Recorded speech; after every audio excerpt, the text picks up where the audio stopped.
Coming from a variety of doors, they came without a hint of the faintest noise. These appeared on the street corners, populated beach shores, and even in the depths of darkness where people didn't go. While they looked like random doors, they could not be opened, nor broken, nor moved. It was only until a few years ago that they really became known. First, they opened with a bright and shining light, which was then replaced with darkness and overflowing monsters, which preyed on the humans nearby. On that day, the sky turned crimson, and amid the screams and bellows, divine beings descended from the heavens and looked down at them with their cold and uncaring eyes. The winged people were like angels. Meanwhile, one small girl had fallen on the street. Around her was absolute chaos, but her brother assured her that things were all okay. Despite the spikes impaling his chest, he gives a reassuring smile and promises to protect her.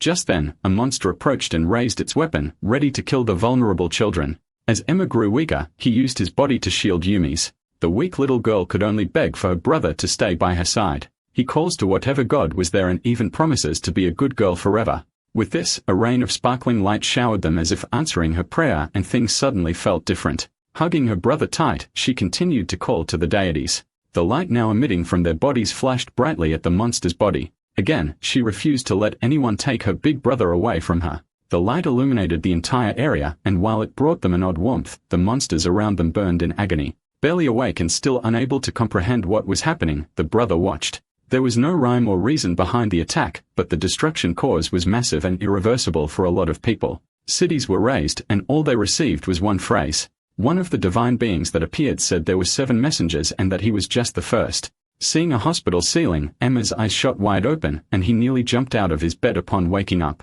He wasn't hurt, and his injuries have been healed. The doctor says he narrowly escaped death with the help of an awakened one. At the same time, the gates opened, powers appeared in a quarter of the population. As such, they began referring to those with supernatural abilities as the awakened. There were many casualties, but humanity avoided the worst outcome. Meanwhile, the person who saved him was already running there. Yumi urgently slid the door open and threw herself into his arms. To his surprise, she's awakened with the light attribute bearer of the rare healing and purifying powers. The little girl bawls, just glad that he was still alive. Just like that, 10 years passed. Office goers were on the way to work and watched a video play on their phones. Yumi, now much older, called to them with a bright and dazzling voice. As a 16-year-old, she was a pretty popular streamer and hunter. The world has completely changed since the incident. After the disaster, dungeons showed up all around the world and were referred to as gates. People became hunters who conquered the ever-increasing number of gates in preparation for the second messenger's arrival. They were in an age of absurdity and despair, but humanity didn't just cower in fear. Aside from Yumi, there were several other streamers. Such activities quickly became popular online as several of the awakened dove into dungeons with nothing but their cameras. The girl announces that the gate shall be conquering is a new challenge and was suggested by her senior hunter named Riaka. The woman had told her that it was time to start tackling B-rank gates, but her audience called her a newbie crusher. Seeing these comments flood in, she warns them against attacking people in the chat and quickly blocks those who do. The bright and beautiful young woman, who also held a rare attribute, moved in with excitement. It's been a year since she started streaming, wanting only to become independent. Surprisingly, she became a rising star among the top streamers. Meanwhile, Enno stayed behind the scenes, supporting his sister as her cameraman and moderate, thinking about Riaka. He's happy that Yumi has a senior and all, but he can't help but be bothered by the sheer amount of hate comments flooding in. Meanwhile, the girl's stream played on another monitor at home. A woman watched in disappointment and grimaced as she saw waves of comments all trash-talking her. In the B-rank dungeon, Yumi's light powers blasted through enemies, purifying them out of existence. Since it's her first time tackling a B-rank dungeon, it was proving to be a bit difficult. Encouraging words poured in from the chat. Wanting to take them all out in one go, she gathers the monsters and casts a high-level spell to summon a divine sickle of light. While it was a beautiful display, they could only imagine the amount of mana needed for such magic. Emma watches her fight, worried, and feels regretful that he didn't awaken with her. Her warm voice tells him not to worry. Dazzling and graceful despite going through a tough battle, she declares that she has no intention of losing. The chat agrees, telling her to do her very best. She gathers power into her sickle of feathers, and as she swings it around in the air, the sharp slashes of light cut the enemies down. They all cheered as the monsters were defeated, and the hunter flashed a victorious pose. Emma was worried for a second, but it seems that Riaka's advice was spot on. That said, countless hate comments were still coming to drag her through the mud. He wonders why and how people could write such nasty stuff. Yumi takes a break, drained of her mana, and the audience sees a figure in the background. They ask if there was someone else there. Meanwhile, Riaka was watching from home. With a sinister face, she apologizes as she was going to crush the little girl completely. As the others warn, things take a turn for the worse. 3 men appear behind Enma, with one already raising his fist to hit the brother. He doesn't react in time, and a quick swipe brings the young man to the ground. With this, the intruders were free to approach the girl, already letting their heinous thoughts seep out. Their faces alone spell trouble. And while the masked idly watched, the leader of the group cast a spell, filling his arm with power. He says his job is to hurt her for his and his employer's enjoyment.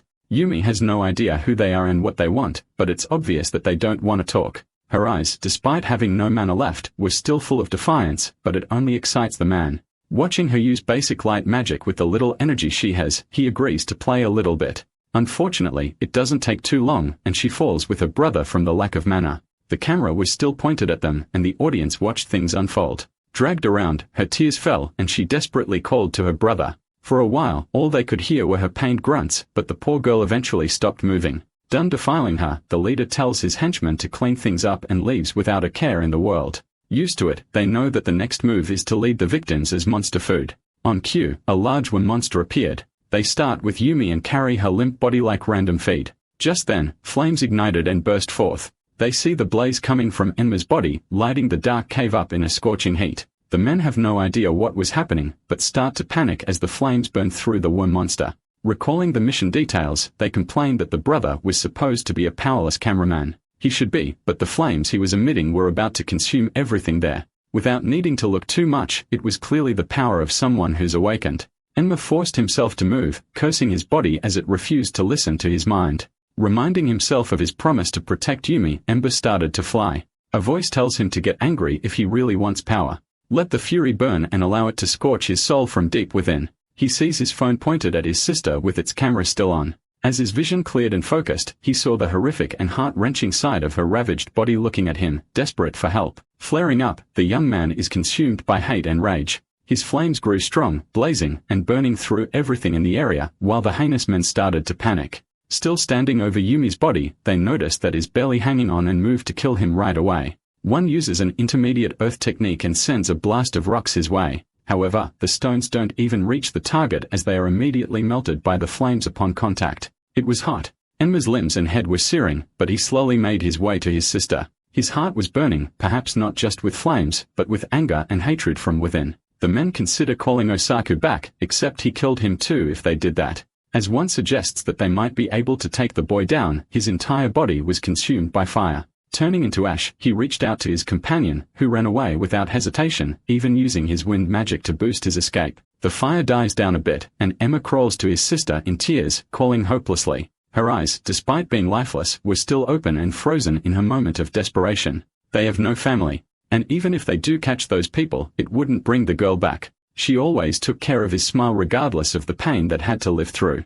Now, both of their smiles were gone, stolen by the people who randomly decided to ruin their lives. Closing her eyes first, he says she must not want to show this state of to the people. He blazes again, allowing it to devour both of them in a torrent of raging flames. While he remained unaffected, her body was slowly incinerated. With this said his final goodbye to his sister, leaving nothing but ash on the ground where she last lay. Suddenly, he finds himself in a place where the land itself is burning. Amid the heat, a deep and chilling voice spoke, noting that he actually came. The being's body was sunken with wings not unlike a messenger's, except he looked corrupted. The young man says he must have ended up in hell after killing the hunter from before. Hearing this, it laughs at the concept of heaven and hell, saying humans simply turn to ash upon death. He is Vox, a kin of the demon race, and the boy isn't dead yet, but was in a world he created himself. Emma struggled to understand and accept the things he was being told, firstly, doubting that he was still alive. All he has to know is that the man in front of him was an enemy of the messengers from the sky.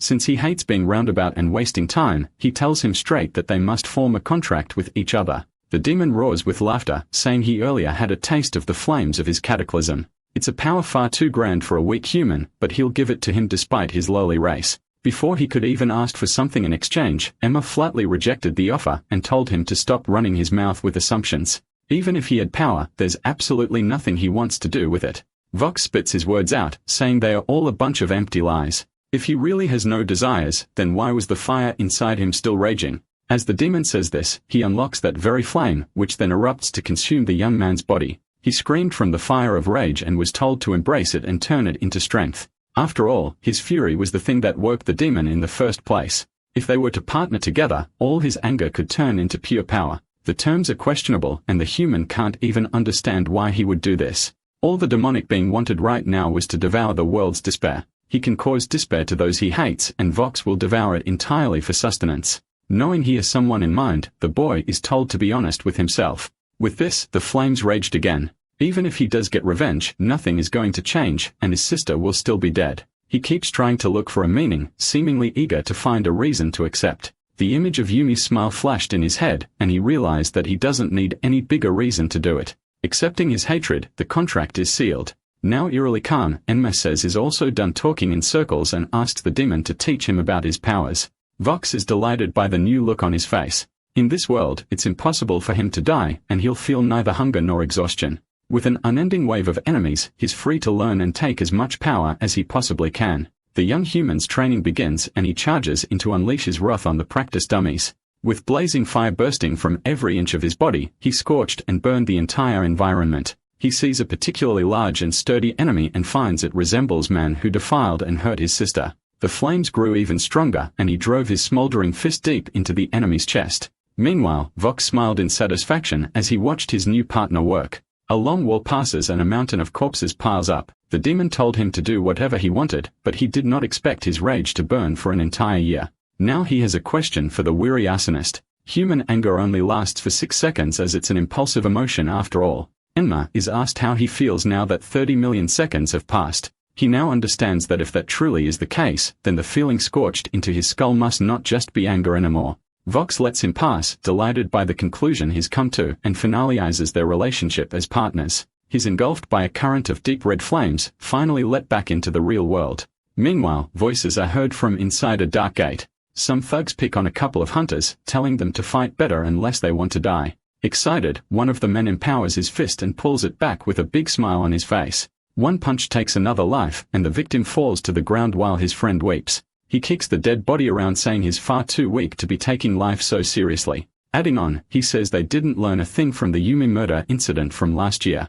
Turning to the newbie beside him, he gives a knowing chuckle. While his partner moved on to the girl, the young man recalled the incident that took place. He was fired because of the failure, but brushes it off as too old of a mistake to care about. Just then, a playful but chilling voice echoed in the cave, streaming his exploration. Enma emerged with a crazed smile, saying he was about to enter a certain gate. The man sees Enma and, thinking he's a streamer, gets annoyed as one always manages to show up. At the worst time possible, he tells him to cut the camera immediately, but embers suddenly appear around his body. Without any warning whatsoever, the thug's entire body burst into flames. The others watched in shock, while the returnee apologized for being new to streaming. On the other hand, the commons cannot believe what was happening and say that it must be some stunt. However, the newbie recognizes his face and freezes in fear as Emma points his finger and the camera at him, identifying him as Key, the perpetrator of the Yumi murder case from a year ago. His stunned face was shown clearly on the screen, and waves of shocked and disgusted comments came flooding in. Back then, cops and a rank hunter came to the scene, but the culprit had disappeared without a trace.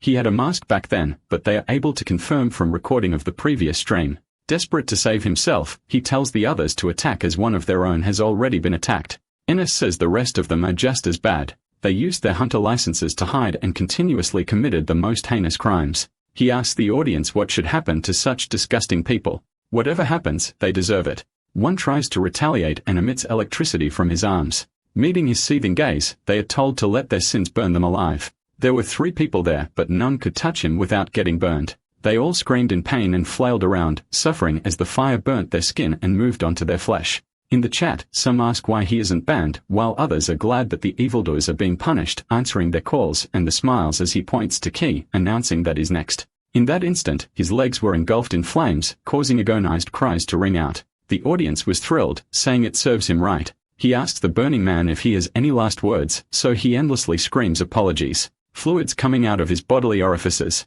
The slobbering gets to some viewers and they want him to be released as he had already said sorry. With a cold glare, Emma surprisingly accepts the request. He reads the username of the requester and says he'll kill their parents next. Then if he apologizes later, they should forgive him because that's how things work. They must think they are safe since they are watching from the sidelines, but anonymity these days breaks and crumbles with barely any effort. This threat makes the people panic and they suddenly express their anger towards Enma. Meanwhile, Vox thrived, relishing in their despair and feeding more power into his contractor. The feeling of hopelessness doesn't have to come from him, but can be extracted from the massive rage around him. All that can be used, and to put things simply, the more viral he goes, the more strength he'll receive in return. He continued to scream, backing away desperately as his legs started to sear. This was a great first step, but if he kills the viewer's parents like he said, it'll blow up even more. Enma smiles, saying that was just a bluff to fuel the flames. After all, he just wants to spare, and the prey he'll be hunting has already been decided. Those who trample and treat the world like it's theirs, committing crimes without end, will all be subject to his judgment and punishment. Vox can't help but agree that despair that hits fast and hard is the taste of his theories. He'll love the screams of arrogant trash who think they are untouchable, just like Yumi's murderer. The only thing he deserves right now is to feel the agonizing pain throughout his body. Turning to the camera with a smile, he says he's muting them for now as he has a question to ask. He continued to bawl, begging for mercy and promising to do anything he asks. With this, Enma asks about their top leader and demands to be told everything they know. The man stops for a while and stares at him, conflicted between the two options. He says he can't talk as his boss and his men will kill him if he does. Desperate to survive, he summons a huge gust of wind to quell the flames around him. Pushing his hands forward, he commands the wind to move faster and cut his enemies down. Then raising his arms, he gathers all his energy for his strongest attack. Compared to the boss ruling them all, the boy before him was nothing, or so he believed. Aiming at his assailant, he launches the wind sphere forward. The dust takes a while to settle, but is sure that he killed the young man somehow. Just then, the remnants of his spell blew away and embers flickered around his body. A breeze as weak as that will only serve to fan the blazing flames. To everyone's surprise, the wind is unable to extinguish his flames. Normally, when one is burned at a stake, they die from suffocation before even burning to death. But this fire was different and would scorch his body from the feet up, burning all the way to his heart.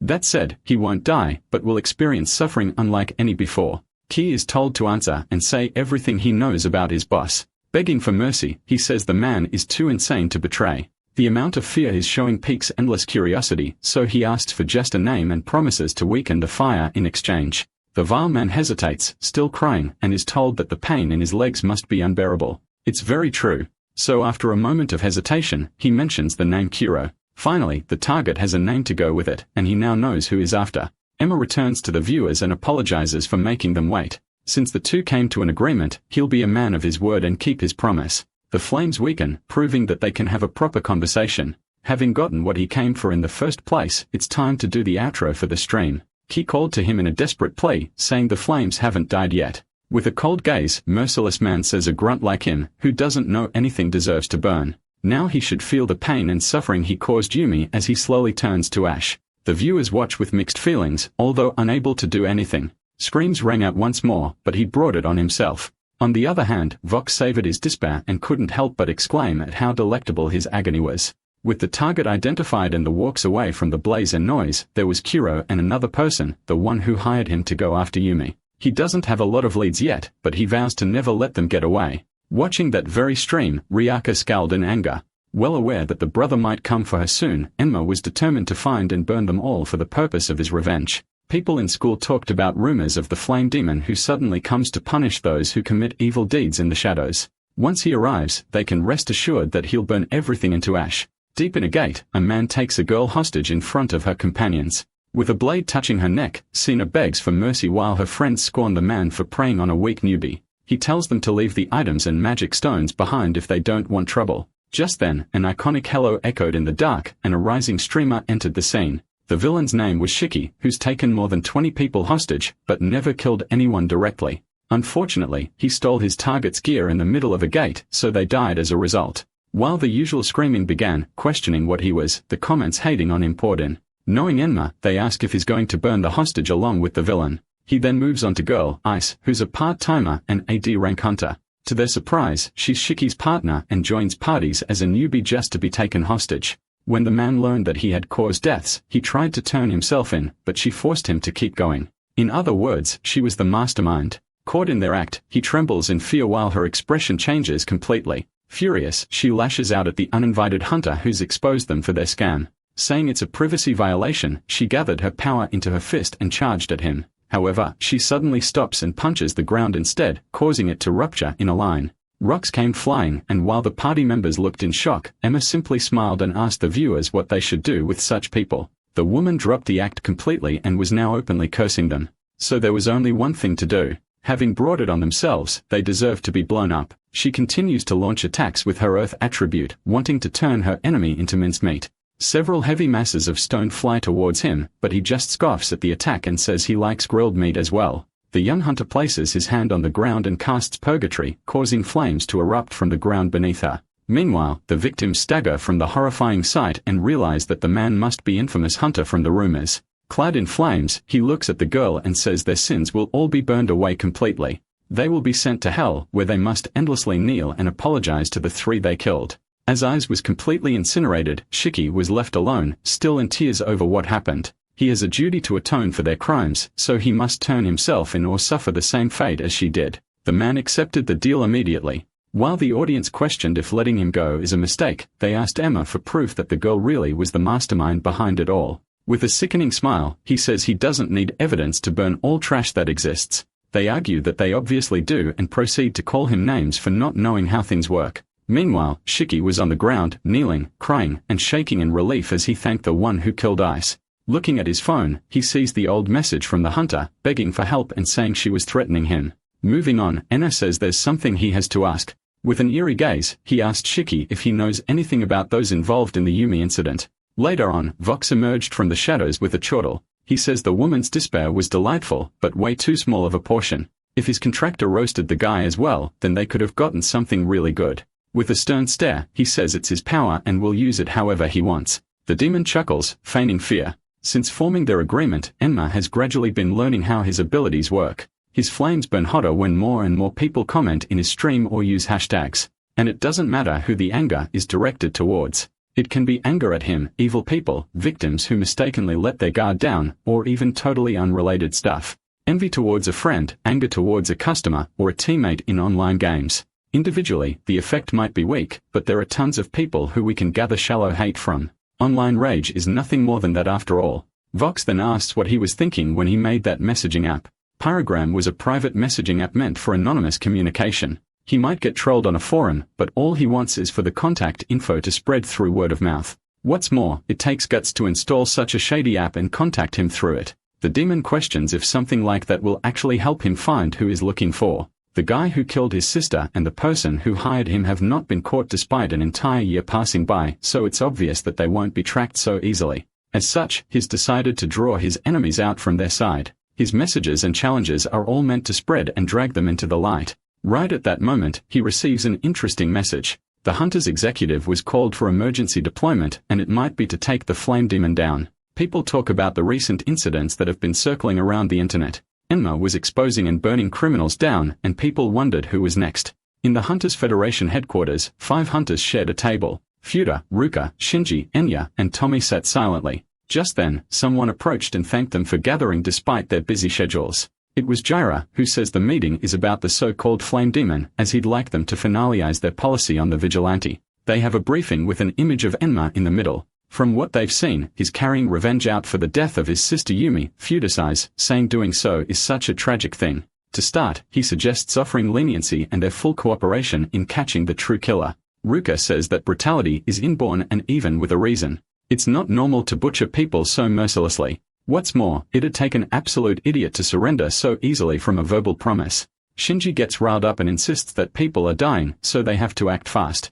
On the other hand, Enya would like to focus on those who hurt Yumi, as this is what the demon is after. Jiro agrees, adding that the girl's death is the reason the Federation was formed in the first place. The gate is faced with the calamity of the messengers, and so they fully committed themselves to clearing these pathways. Unfortunately, this has caused them to turn a blind eye to the many tragedies unfolding in the shadows. Yumi's case shocked the world, but that too was only the tip of the iceberg, and the Federation was created to change that. It's because they were too weak that evil was allowed to thrive to begin with. Moreover, it's because they weren't enough that someone like the Flame Demon had to appear. It's painful, but it's a truth they have to accept nonetheless. Unable to argue against his logic, they sigh in resignation, and Ruga asks what to do, not particularly against letting criminals die. That said, they'll be too late if they act only after civilians start getting hurt. Jiro wonders if his tarot cards said anything, but he admits that they haven't gotten that far yet. Since his fortune readings are often right, he's told to inform him if anything comes up. When that moment comes, the leader vows to cut the demon down himself.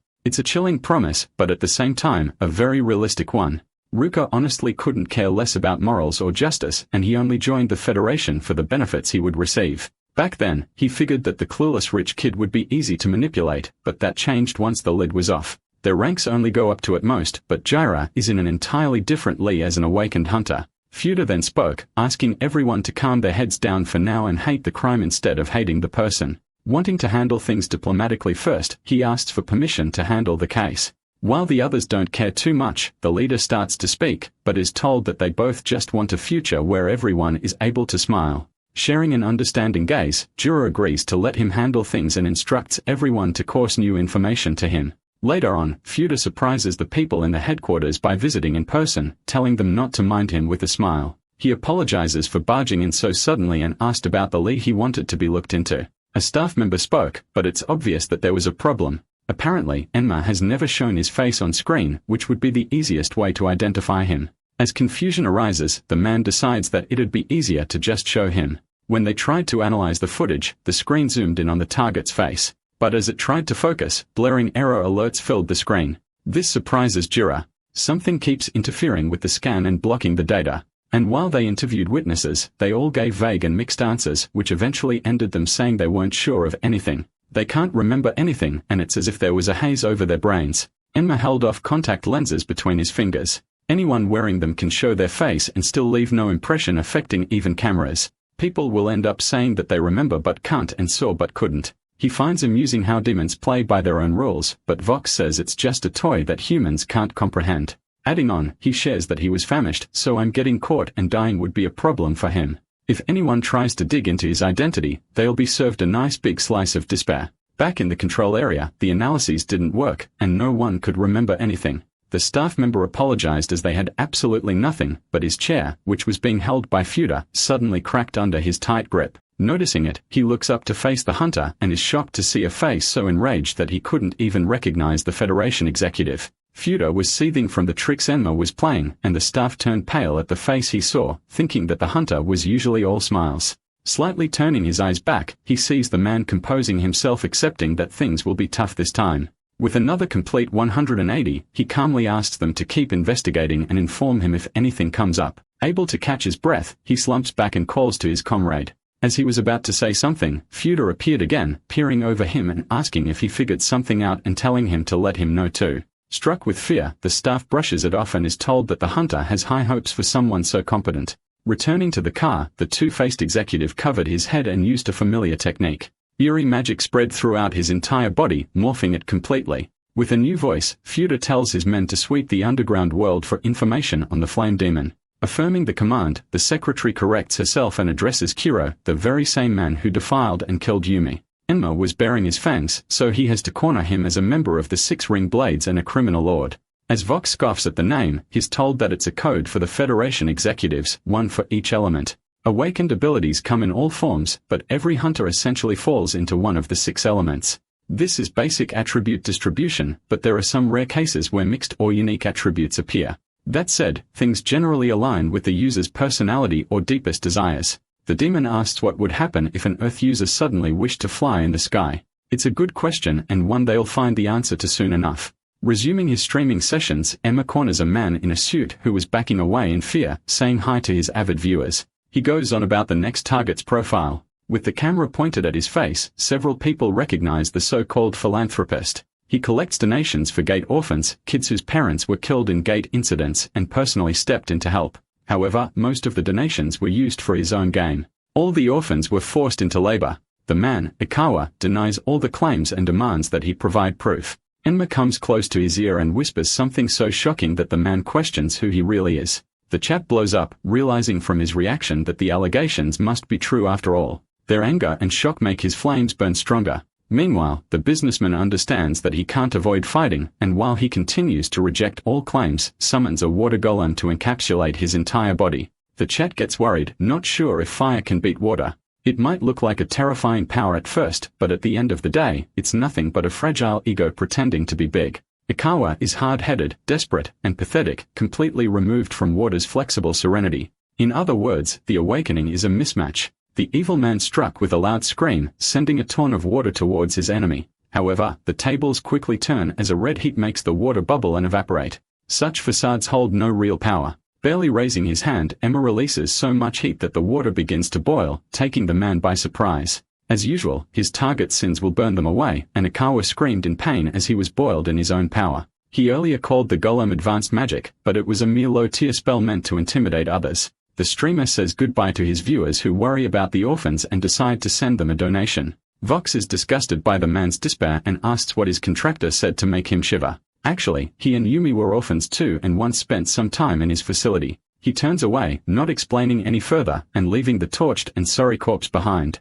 That said, it still fuels his flames. Enma says is nothing like Ikawa and that the fire he gained through his contract, along with the mechanics of how his power grows stronger with anger, he promises to take control and master it completely. Vox is surprised to hear him say that is a fire attribute and smiles eerily. Brushing it off, he promises to have his back regardless, quietly adding that some people just don't fit into neat little boxes such as attributes. Enma moves on, suddenly saying that it was almost time. Looking at Pyrogram, he shares that the name drop seems to have worked as someone contacted him to discuss something about Ryuka and Yumi. Moving to get things done, he's determined to keep going until every sin has turned to ashes. The demon and his contractor walked the dark alleys, following a request to meet and talk about Yumi's killers. Ryuka was a well-known hunter, a textbook conquest streamer that didn't stop her activities. Taking a look at her past recordings, he watches as she looks into the camera and follows provocative requests in exchange for donation. She used to be famous for her skills, but it seems she's changed lanes a bit.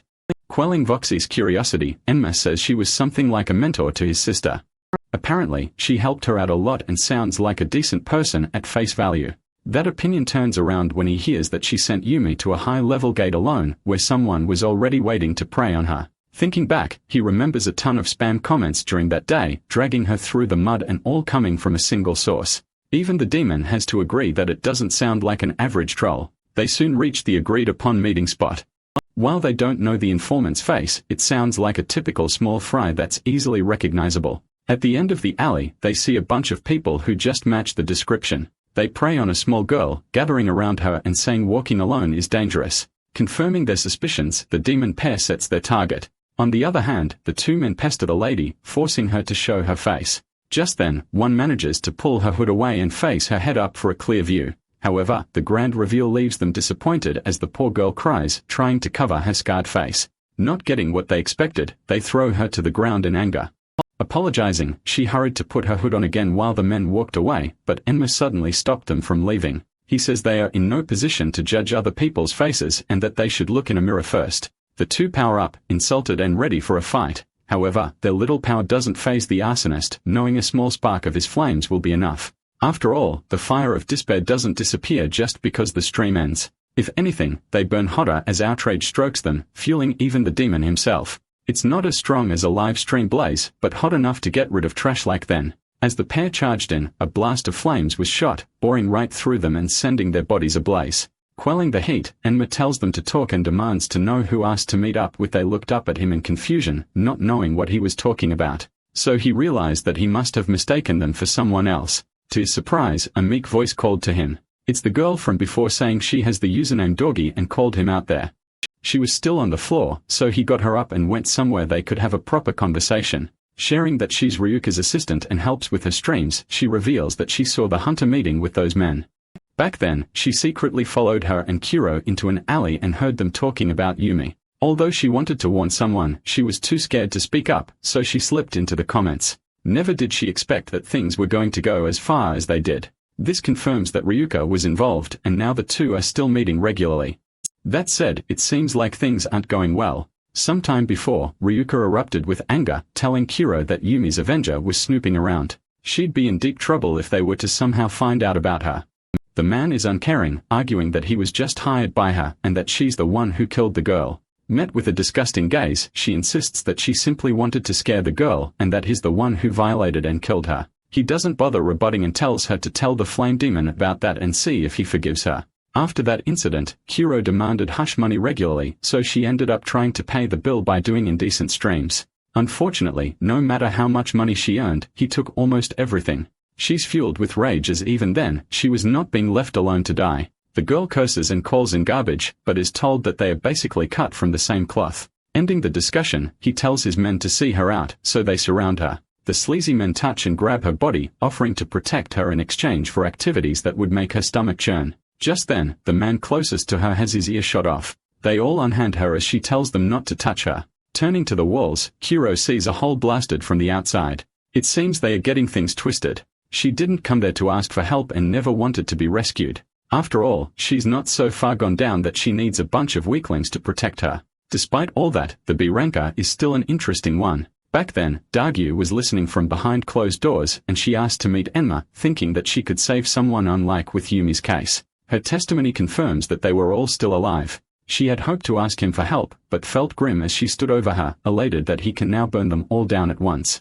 Filled with vengeance, he cackled maniacally, confirming that Riaka and Kuro are still in contact, and asks how to meet them. Dagi questions what he intends to do if he does see the two. She used to do stream raids, but messed her face up during a run. Because of that, she gave up on everything and lived in loneliness. One night, the hunter pulled her out of her slump, but more to make her a slave. It was apparent that she wasn't a good person, but regardless, Riaka saved her life, so she was indebted to her. With this, he questions why she even came to him in the first place, as she must know that doing so would put her savior's life at risk. She argues that he might get killed if he tries, but he doesn't care much for that, knowing it'll happen eventually. Her grip on him grew loose as she asks if it's really so wrong, especially in a world like theirs, to wish for both good and bad people to survive. It's not wrong, but Uni was already gone, stripped away from that very world. The room falls still and silent. His sister was murdered as if she meant nothing, and pretending that that didn't happen isn't compassion, but just plain weakness. The girl is unable to say anything more, so she hangs her head down in resignation.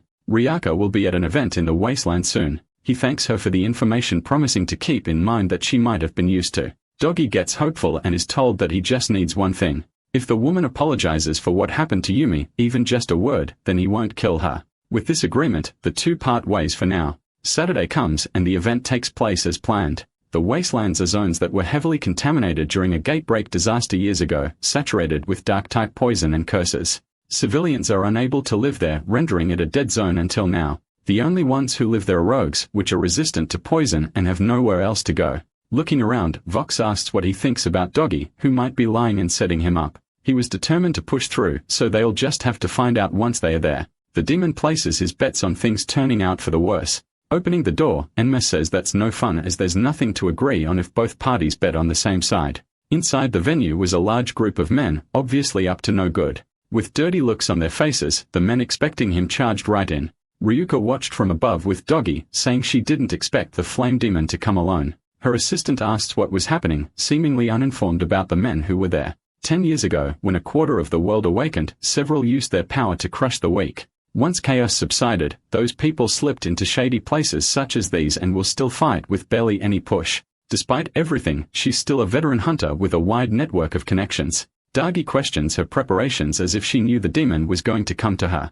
Looking down at her assistant, Riaka says it's only natural and expresses her gratitude towards the useful mutt whose plan she figured out ages ago. With this, the truth behind Yumi's death will stay buried completely, and all she has to do is clean up the corpse. Just then, a tower of flames erupted in the middle of the room. Turning her head, she wonders who could have such strong firepower. The answer, of course, is the flame demon who was melting the flesh off his enemies. Enma thanks her, pointing the camera and showing his viewers all the proof they need about her involvement in Yumi's case. A metal rod stuck out of Doggy's hood. The man announced that she was there when his sister was attacked and that she killed her. With all that, he was sure that she was going to show up eventually. Riaka slowly turned to her assistant, seething and asking why her voice was on his stream. The girl takes the mic out of her clothes and explains that he was going to spare her if she just apologized. She thought she felt guilty and regretted it, maybe even just a little bit, but didn't fail to disappoint. Realizing that she had been set up from the beginning, the hunter summons a sword of glowing water. Calling to the flame demon, she lunged in to thrust her weapon. Meanwhile, he does his routine of going over her identity and charging her with the crime of murdering Yumi Akaji. Now that everyone has seen what she really is, Ryuko was just charging in without hesitation and had gone completely out of her mind. Her assistant calls trying to stop her, but her cries fall on deaf ears as the hunter summons a long rapier to strike. She fights using the water attribute, and given her actual skill, it would put Enma at a disadvantage. Her trademark is a close-range fencing style, which she uses during streams. Deciding to meet her halfway, the demon activates his flames and aims to attack while she's midair. He shoots at her from the ground. The girl burns, hits directly in the chest, and it seems to be over too soon. Refusing to believe that it's that easy, he puts his guard up immediately. Just then, she appears beside him, holding her sword at the ready. Thrusting towards his face, she unexpectedly misses the surprise attack, only grazing his cheek with a shallow cut. The assault continued, and so did his swift and agile dodging. Not even getting another cut in, she stops and allows him to back up, thoroughly impressed that he kept his composure despite all that. Moving her blade around, she asks how he caught her ambush. It simply didn't add up for AB ranker. Hunters are ranked from A through F, and those ranked B or higher are basically superhuman. In fact, they are considered to be humanity's frontline force, both in power and population. That's what it means to be AB ranker. What's more, she's a seasoned streamer, someone who wouldn't break just because they got exposed. With cameras rolling, there's no way she would act so pathetic, so it's an obvious ploy to throw her enemies off. She acknowledges that is good, but only gives him 50 points for the deduction. Summoning another aqua weapon, she slices the air and summons a thick layer of water to obstruct the arsonist's sight. Appearing behind him, she agrees to give him a full score if he figures out how she moves. Striking through, Riaka attacks him from his blind spot and lands a direct hit. Enma is sent back, and even Vox has to agree that she's quite skilled. More than being experienced, she's likely used to facing off against flamers in the chat. The worst thing one can do during a scandal is to try to explain oneself. Doing so only makes the person look like they're making excuses, and getting mad would only have people twisting the emotions and mocking you. However, if you cry, you'd be labeled as a sly person who's playing the victim. One can easily get caught in this trap, but if the accused stays composed like she is, then the audience just runs out of steam. No matter how annoying you are, eventually goes out if they stay calm. The thicker their skin is, the more it works to their advantage, especially against Enma. Moving to face him, she carries two blades and smiles, saying his flame has cooled down quite a bit. After that exchange, the little arsonist wasn't looking too hot. Vox excitedly asks what his plan is now, but there's only one thing to do. They'll just have to change the wind's direction.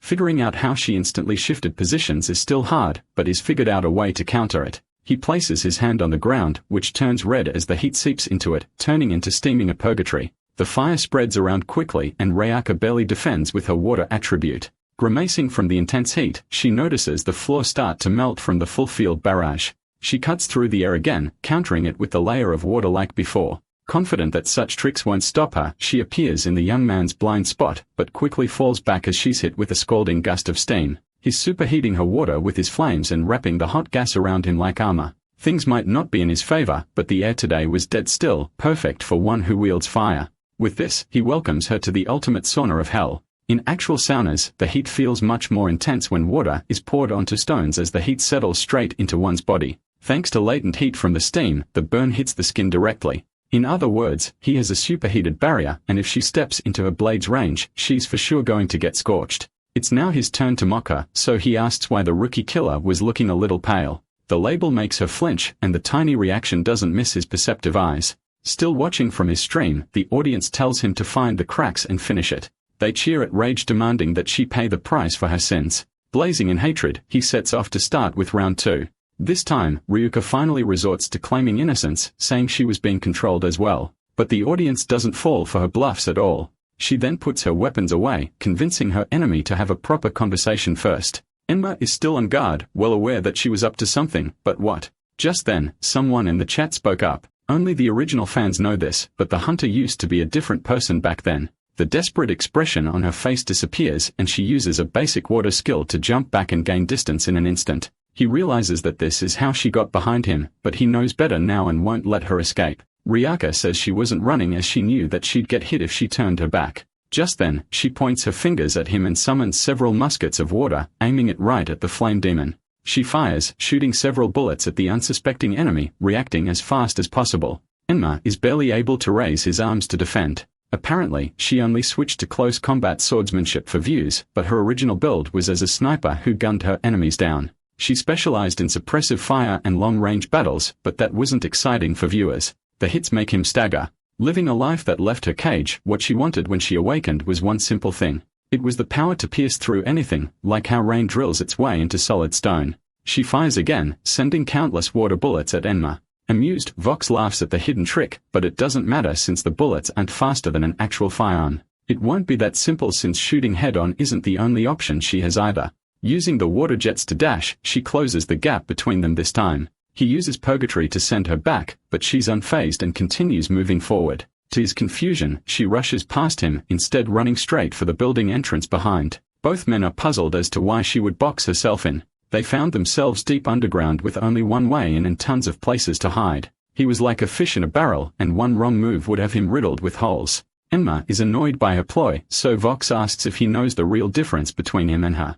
Enlightening the oblivious young man, he says it's the skill. Awakened abilities are born from someone's deepest wishes, so they are wildly unique and seriously powerful. On the other hand, while his fire tricks are creative for sure, their strength is not even close to a real skill. There's no point in moping around, so the demon has a tip for him. The arsonist's ability has a secret feature. Fire doesn't just wreak havoc and destruction, it is also able to create. Vox reveals that if he burns a powerful awakened into ash, he can absorb one of their core abilities. Compared to a normal person, his current enemy is the prime candidate to absorb. In other words, he needs to beat someone of B rank or higher to take their skill. The contractor sighs in frustration as he should have mentioned this earlier. Simply put, if he beats Riaka, who is waiting for him to come in, he gets her skill. It's perfect. To his surprise, Vox says he must be dumber than he looks and reminds him that he's already burned a high-ranking hunter to ash. Thinking about it, he says there's no way and that he doesn't remember anyone. Then the realization hits. Prepared to take the challenge, he stands before the underground entrance, even streaming it for his enemies viewing.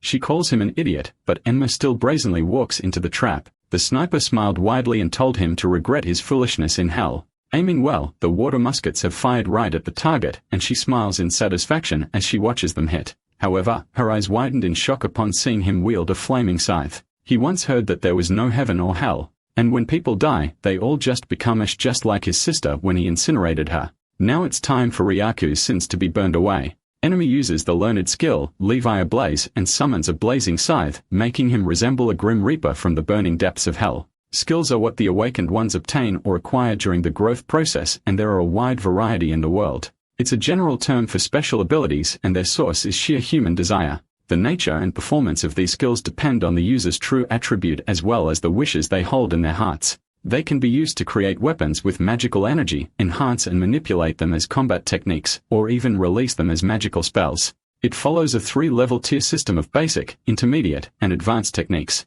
Simply put, the higher the tier, the more powerful it is. More often than not, the visual impact is also proportional to the power. There are even detailed rules for other skills, which are now widely spread on the internet. Many hunters are desperately seeking to enhance their skills, but in reality, advanced skills only manifest in those blessed with innate talent, only high-ranking individuals. However, Vox doesn't know, nor does he care about the rules of human society. As such, the demon invites his contractor to be free and run unbound. With the blazing side, Enma blocks the water bullets coming his way. Spinning it around with unmatched skill, it was as if he was Hell's devil incarnate. On the other hand, Ryuka was incredulous, refusing to believe that he was wielding advanced magic. Such users, with a few exceptions, are all top-ranking hunters, a privilege of talented humans. What's more, Enma's movements aren't amateurish at all and are that of an experienced hunter. To be someone of that caliber, he should have some type of reputation, and yet she's never heard of such a skill. The only thing the side resembles is Yumi's advanced light sickle technique. It was like an exact copy, except one that was defiled and corrupted into something darker. The eeriness makes her panic, and she questions just what type of relationship the two had, sending waves of heat throughout the room. Enma says there's no need for her to know. Even if she did, his precious sister won't come back to life, neither will the honor they took from her. Even if she dies, Yumi won't be able to smile anymore. As such, without any meaning, value, or story, the only thing left for her to do was suffer and turn to ashes. Using his learned skill, he pulls his new weapon back and clads it in a layer of blaze filled with fear and terror. Riaka finally loses the confidence in her face. Showing herself, she screams at him to wait. He hesitates for a moment, wondering what she has to say, but the girl suddenly speaks gibberish and lets her pistols fire uncontrollably. Dozens of bullets fly at him, but his expression remains unbothered. Mimicking his precious sister's movements, he grips the handle tight and skillfully wields the scythe to deflect, block, and dodge the attacks. Riaka can't believe it and insists that it's all a lie. She kept firing despite gradually falling into despair by the second. Questioning if she really did something so bad, she argues that there are much worse people in the world and that she just worked hard, always suffering and filthy. The woman did what she could to make it in life, but her success was always overtaken by someone from below. Even when she changed methods and played dirty, she was then exploited by those above her. Someone else was being praised, leaving her losing out on what she worked for. That said, her turn should have come one day, but it never did. Filled with rage, she unleashes a barrage of bullets again, screaming her troubles away. Enma appears beside her in a flash, slashing at her body. He says that her turn did come, but adds that it ended a long time ago. Burning steel cut through her body, and the vile hunter burst into flames. Her body is devoured by a tower of raging fire, brought by the collected anger surging Enma's being. In the end, her sins will turn her into ashes just like the others. The flames subside, leaving Riaka a steaming and charred mess on the ground. Seeing that she's still breathing, the viewers wonder if she survived by blocking the heat with water. Even Vox is curious, so he asked his contractor if she actually defended or if he let her live. Holding both veteran experience and the water attribute, she's definitely not weak enough to die instantly. That said, it'll only allow her to suffer more. Enma understands the logic behind it, but since she seems to know quite bit, he decides to ask her body directly. The woman speaks, but it's too quiet for them to hear. She repeats herself, now screaming for Doggy to come and answer her master. Desperate, she commands her assistant to stop hiding and help. Vox whines, complaining that she's tainting her despair with even more corrupt actions. Despite their betrayal, the girl heeds her call and appears by her side. It's crazy to think that she's still so obedient. Riaka cackles, asking who picked her from the curve of the street when everyone abandoned her. Adding on, she questions who made it possible for her, a dumb orphan, to make a living. Dagu answers both with her name, stating it as a matter of fact. The heinous hunter says she'll be all alone again if she dies to the demon. Both the audience and Box detests the woman who was acting without a shred of grace. Enma chimes in, saying he took the liberty of looking into her profile as well. She was indeed an orphan holding the dark attribute, but he'll keep her name private for now. The audience have mixed reactions, with some wanting to hear it, while others say it should be a secret. After an accident during a conquest, she was left with scars all over her body. The poor girl was trapped under a huge boulder when goblins jumped her with their sharp swords. That day, she barely got away with her life, but covered her body and withdrew from the public eye. Her name is Chico and apparently used to be a popular streamer. With more than 500,000 followers in the past, he decides to keep that private as well. Her case is much like Yumi's, wherein Ryuka preyed on a rookie pretending to be their friend. It's too convenient of an explanation. The woman still lying on the floor demands to know if he has any evidence, but smiles secretly as she's already destroyed everything to keep her servant under control. She can't defy her and will be used as a shield to help her get away. Just then, Chico says she knew. Standing at ease, she says she knew everything, including the fact that her injuries are Riaka's fault. The hunter calls it all nonsense, but the victim's nose is better than most people's. It was faint, but she definitely smelled her scent when the accident happened. Despite being hidden from her vision, she knew she was conniving with a man behind her back. The poor girl didn't tell the police, knowing her testimony wouldn't be counted as evidence. Besides, she was told that being alone was scary. If she had been stronger and if she hadn't run away with petty excuses, then no one would have died. If she just wasn't so weak, then Yui would still be alive by now. Seeing her cry, enraged Riaka, who tells her to stop pretending to be nice since she's just as guilty. Agreeing with her, Chico lowers herself and bows to the flame demon, asking him to end things once and for all. The hunter lashes out in anger, questioning why she was taking her down with her and saying she can't pretend to be a human with a face as monstrous as hers. Just then, her barking stops as a hot pain comes to her stomach. Brought by the size-sharp tip, asking if she needs more scars, he drags the blade across her body, ignoring her pleas for mercy. Riaka weeps and screams, telling him to stop, but he doesn't care and says that her turn is over already. With this, he unleashes his power and consumes her in a fiery blaze. Vox nearly squealed in delight, relishing every drop of despair that she was letting out. The woman burned, the demon fed, and the arsonist ended the stream, saying he'll see his viewers next time as usual. Done with all that, he moves on to the assistant who was trembling on the ground. He recalls her words saying even bad people shouldn't die as possible. Still bowing, she acknowledges it as her weakness. Enma says she isn't weak. She's so surprised that she raises her head. After being hurt and losing everything, Chico endured the humiliation brought by her assailant. Despite all that, she still tried to save Yumi. She cries seeking death as she no longer has anyone to live for.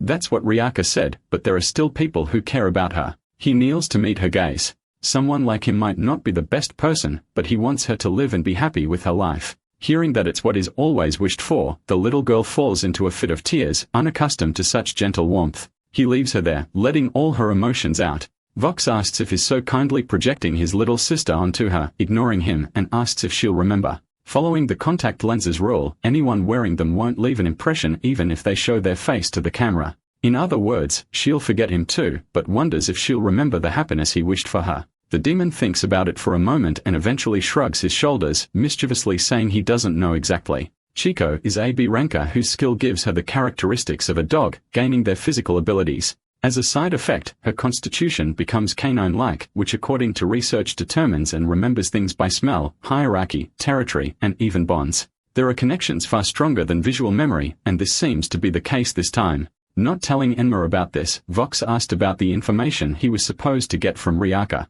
While talking about how they killed her in the heat of the moment, loud alarms suddenly blared. They both turned to see megaphones announcing that a monster has escaped from a gate and calling for people to evacuate. Hearing this, civilians soon rushed away, fleeing for their lives. Vox is exasperated by the noise and wants to leave it to the hunters, but Enma was already running to respond, saying it's his choice as well. In that area, there is a restaurant that he and Yumi loved. The sentimental brother rushes, wanting to at least keep the memories intact. The demon sighs again, unable to understand humans no matter how much he tries. Regardless, this too was going to be interesting, especially with a new player nearby. In a small Japanese restaurant, Enma asks Yumi if she's fine there, adding that they can eat somewhere nicer for her birthday. With a bright smile, a little sister says she likes it there since the food is good after all. Despite this, he regrets not being more responsible and failing to celebrate her special day. The lights went off all of a sudden and the owner approached with a large strawberry cake, wishing the girl a happy birthday. It's fairly modest, but the gift makes her squeal in delight.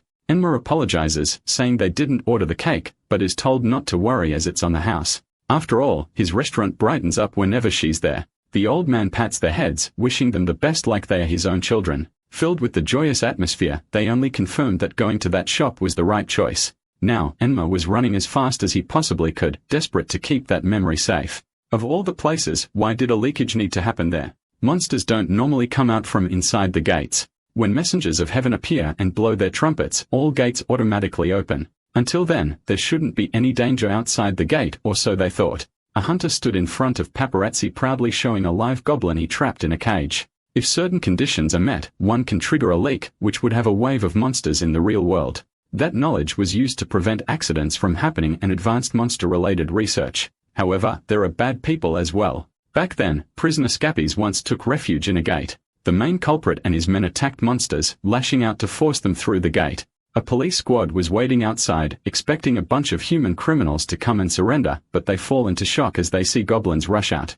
That's when people use the information for their personal gain. Whether this new leak was accidental or planned, they still don't know. Huge hornets and praying mantises appeared wreaking havoc in the city. Pulling his arm back, Enma punched forward, unleashing a blast of flames at the monsters. He makes it just in time before they destroy the restaurant precious to him and his sister. Plastered on the door was a notice, saying the manager was on temporary leave. While he sighs in relief, Vox mockingly pokes at him, but is brushed off by the contractor. Moving on, he's told that while he can do whatever he wants with his power, it attracts too much attention. However, there's no need to worry as his flames will blend right in with the Tower of Fire in the city. Civilians point and smile, saying the fire attribute user was there. A bright and energetic voice thanked everyone for waiting and said they are safe now. Shinji had arrived, so there was no need to worry anymore. Although young and still in high school, he was in a rank fire attribute hunter. The people cheer upon recognizing the 6 Ring Blades member. The monsters try to fight, but the young man breathes in with focus, gathering passionate heat inside his body. He's clad in a bright and nearly golden aura, which eats the air around him. Watching them approach, he uses his mid-tier ability, Fistignes, to deliver a deep punch into the enemy's body. With swift and fluid movements, he strikes each and every monster present. Despite the flashy hits, the targets remained okay, seemingly unaffected. Some civilians wonder if it didn't work, but those who know better tell them to watch. The real value of the boy's skill is in the follow-up. A mantis, seeing that it was still okay, attacked the hunter who didn't even turn to face it. Instead, Shinji clenched his fist, commanding his power to burst forth. As the man said, the targets he'd earlier explode as the fire planted by his fist combust.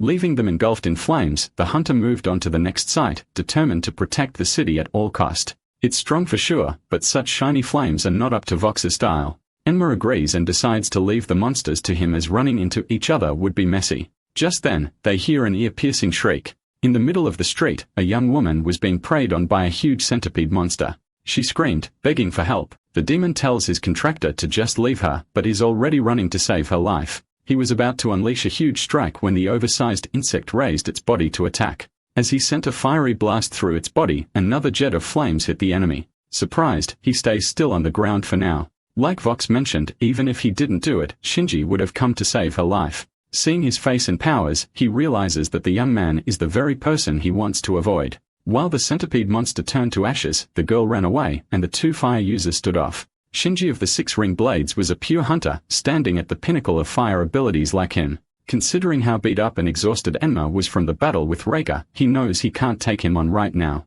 The young man squints while looking at his face, and the flame demon realizes that he must not recognize him because of his disguising powers. He pretends to be a civilian and speaks like a fan, but Shinju suddenly asks if he's the vigilante they are all looking for. Emma freezes, not understanding how he knows. He isn't Ruka, who has the divination skill, but given the properties of the awakened, the hunter is sure that his flames are that of the flame demons. Sensing danger, he immediately backs away, not expecting such a thing to even be possible. Standing on guard, he says he won't be taken in without even a proper fight. The hunter then waves his hands, asking him to wait and saying he's got it all wrong. A fight is something they both want to avoid, so he joyfully asked him to speak at a nearby playground. Although left confused, Emma humors the suggestion and finds himself being handed a cold drink and thanked for fighting for the town. Shinji sits beside him saying he's still a student, so he can't buy him something too big yet. Surprisingly, the two end up talking calmly despite supposedly being on opposing sides. The vigilante asks if it's okay for such a figure to be talking to a criminal.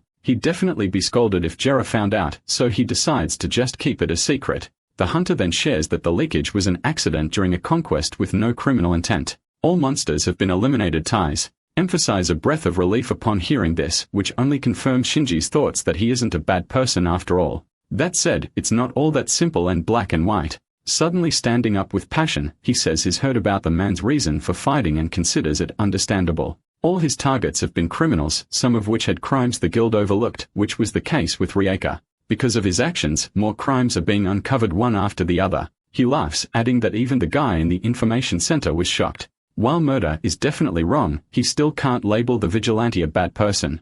In fact, talking like that made it feel like they could even be friends. Studying him, Enma decides to accept his kind sentiments. The moonlight shone at them, and the two spent some time sharing their drinks and talking. It was nice, and after going through so much, he couldn't remember the last time he spoke so casually like that. Just then, Shinji addressed him seriously and sincerely asked if he could stop his trail of revenge. Seeing the flame demon's confusion, he says the guild is also pursuing the criminals with all of their might, so he doesn't need to dirty his hands. He won't ask about his relationship with Yumi, but is sure that she wouldn't want his hands dirty. At this rate, he'll be in danger too, and misspeaks, calling the boy a good person, but that's exactly why it's a shame. Shinji frowns, not knowing what he means by this. Unfortunately, they aren't able to continue their conversation as the hunter receives an emergency summons and is forced to run and answer the call. Told that they can talk again sometime, the arsonist looks at his phone, saying it might be sooner than he expects. The errand car returns to the middle of the city and is surprised to see civilians riding in the streets.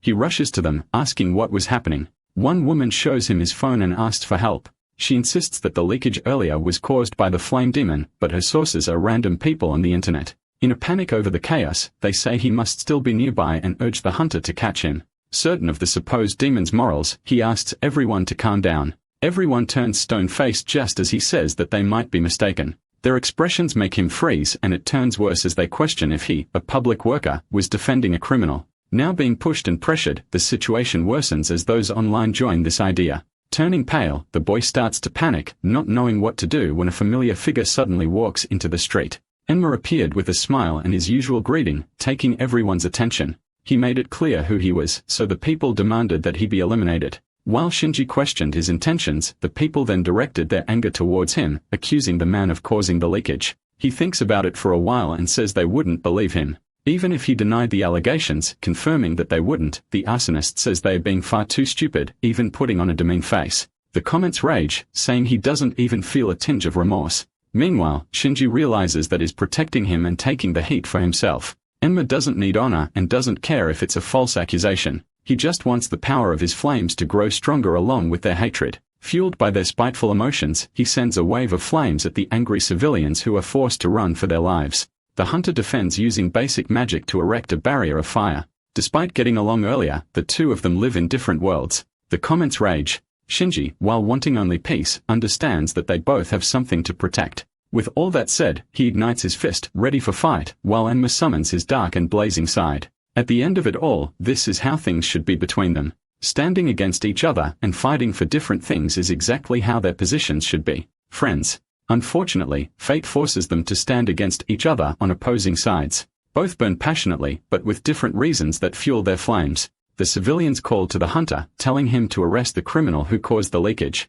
With them, their talking peacefully was no longer an option. As Enna said earlier, he wasn't someone they could just stop. Burning different hues of red, the two fire attributes are left with no choice but to face off in battle. Shinji leaps high, finally seeing the demon as his enemy, and clenches his fist to deliver a punch. They clash. Sparks and embers fly at first, but the exchange soon turns into a full-on explosion. The normal people run, hit with the heat emanating from their attacks. The young hunter's flames are direct and intense, something anyone would admire for its beauty. Enma swings and sends him back with his own fire, and one would question why someone with such flames would allow himself to be consumed by rage. On the contrary, the demon obtained his art in flames for the sole purpose of revenge. A few well-versed onlookers note that Shinji must be looking for a follow-up. After a punch lands, a set time or command activates a secondary burst, but this has a weakness. With the explosion planted in the side, the hunter triggers the combustion, but Enma throws his weapon at the opponent. It's too close to the ability user and is at risk of being blown up by his own ability.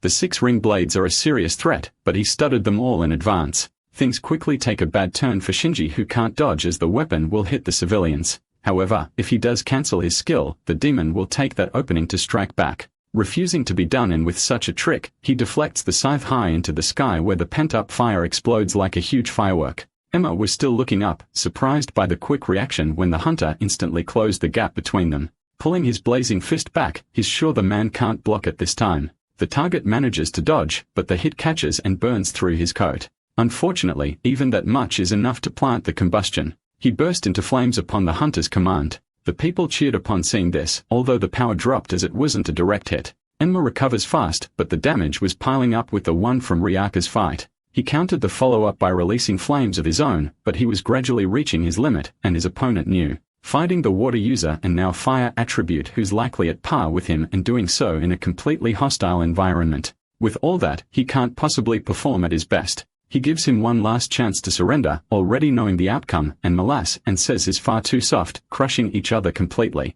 That was the only path for them to take. Shinji accepts his sentiments and rushes in an instant. Wanting to end it with this, he charges his fist with his blaze and drives it right into his opponent's gut. The embers and sparks fly as the demon is sent flying far back from the force of the hit. The onlookers cheer, sure that it made direct contact this time. He activates the follow-up, but Emma just smiled despite the glowing spot in his chest moments away from blowing up. Shinji doesn't know what, but realizes that there was something wrong. The explosion comes, raging stronger as it was meant to be a finishing attack. The blazing tower shot into the sky, illuminating the dark city with its brilliant and golden light. The camera streaming the fight is cut off, and the thousands of viewers gasp in surprise, believing that the hunter had finished the demon off for good. However, Shinji knew better than to be fooled. On the ground was the Kenyan handed to Enma as a sign of their friendship, smoking from heat.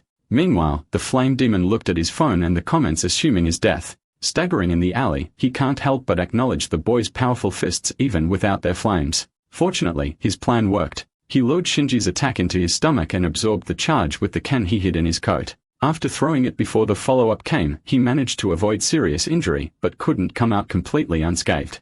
Vox cackles, saying he would have gotten a bigger reaction if he killed the young hunter. That said, Shinji was likely holding back, not wanting to burn the city with his advanced skill. They should be grateful to have even escaped. Besides, someone as straightforward as that boy shouldn't be sacrificed for his revenge. The demon clicks his tongue in disappointment and calls him boring. Left alone, Shinji thinks about Enma and how much potential there was in his flames. It was a strange and rejecting fire, one that might turn him to ash the next time they meet. He can't accept such an outcome. Just then, someone appeared and called to him. It was Fuda, saying he came late as he was stuck at the publishing company. He heard that in addition to monsters, the flame demon appeared as well. With an eerie expression, he asked the boy to tell him more about it. Telling him the story, Shinji apologizes for hesitating and letting him get away. But now after exchanging punches and talking, he understands that the man is not an evil person. Placing his hand on the boy's shoulder, Fuda says he looks at things straightforwardly. If someone like him feels that way, maybe they were wrong all along. With that said, he suggests that the Federation start protecting the criminals instead. While the boy looked up at him in confusion, the hunter's grip on his shoulder tightened. His arm transformed, and he announced that Enma will be persecuted for the murder of Shinji. With his guard down completely, the fire user is hit and sent crashing into the wall. Feudus says the enemy needs to keep his image as a villain, which is why he released the monsters, his face and body morph. With 0 victims, it's hard to frame his target as an evil person. Kuro undoes his disguise and reveals himself, annoyed by the kid who pretends to be righteous. Seeing that the Aranka's body was crushed, he leaves to hopefully catch up to Enma and eliminate him too. Just then, Shinji's body burst into flames as he released his power and launched a counterattack. The punch is blocked, but was strong enough to push the enemy back. The young man curses him, recognizing him as the mastermind behind Yumi's foul death. He attacks again, questioning what he did to Fuda. What he fails to understand is that Kuro didn't steal that identity. From the very start, the Six Blades author and intellectual was him all along. The two clash, and the evil man smiles upon seeing the naive but feisty boy's reaction. He lectured others so passionately, but was apparently harboring a criminal himself. Now he can't even show his face to the flame demon, but Kuro says he won't have to worry about that since they won't be meeting again. Refusing to let that happen, Shinji erupts with power and supercharges his fist with his flames. A few hits land on the enemy's body, then a few more on the face, but they are so weak that he barely flinches from the force. Backing away, he jumps back into even add a kick to the back of the head. He gained some distance and could tell from the resistance that the man was strong, but he should still fall to this method of stacking the charges, detonating them only after a combination. The 9 hits explode, and Kuro's body is lifted by the blazing flames of his power. Watching his enemy scream and burn, Shinji staggers in exhaustion. It was supposed to be over, but a voice speaks confidently. Standing in the middle of the raging heat, Kuro reveals that fire doesn't work on him. From far away, Enma sees an enormous blast of flames in the middle of the city. He recognizes his would-befriend's power. Suddenly, Vox feels something and tells him to prepare himself. Before he could ask, the answer came as a deluge of despair, spite, and hate crashed into his body. The anger was overflowing, so he looked at his phone and saw posts pinning Shinji's death on him. He can't believe that someone so strong would be defeated so easily. A post makes his stomach churn as it shows an explicitly horrifying of the boy's dead body. Enma's heart drops as the image was uncanny, similar to how Yumi looked in her final moments. With this, he recognizes the killer. A post shows Shinji's gruesome corpse saying he was found dead from cardiac arrest. 8 minutes ago, a bunch of armed thugs forced civilians into an alley. Before them was Kuro, who was standing over the high schooler's dead body. He turns to face the people, who then recognize him as the same man from the Yumi incident. To make things worse, they see Shinji's body unmoving on the ground. His face was beaten and in tatters, obviously, from a fight. The criminal says their job is simple as they just have to spread the word that the flame demon killed the boy. One woman screams in rejection and tries to run as she questions why she had to. However, she doesn't get far as Kuro suddenly instantly blocks her way. While her face was pale with fear, his was dark and void of mercy. Placing his hand on her head, he uses his metamorphosis. She bubbles and screams upon his touch, and soon enough, falls to the ground as a gloopy mass of flesh. His rare attribute and skill allows him to freely transform his body. Having made an example, he tells the others not to make a noise or question their orders. They look at the woman, now a mismatched mixture of meat and organs. Kuro demands absolute obedience, and without another word, they all rush to Shinji's body to take photos. Their fingers move fast, creating posts to accuse and frame the flame demon for the murder. Watching them move like a farm of trolls, a female student shudders, unable to do it so readily like they are. A man clutches her arm, begging her to just do it as they have to protect themselves first without much of a choice. All the civilians do is they are told. The woman who turned to goop was reverted back and was now taking photos. Meanwhile, the thugs watched in amazement at how their boss power worked. One man encourages them all to stick it out until help arrives. He isn't sure if it will come, but the strongest hunter, Jiro, should respond sooner or later.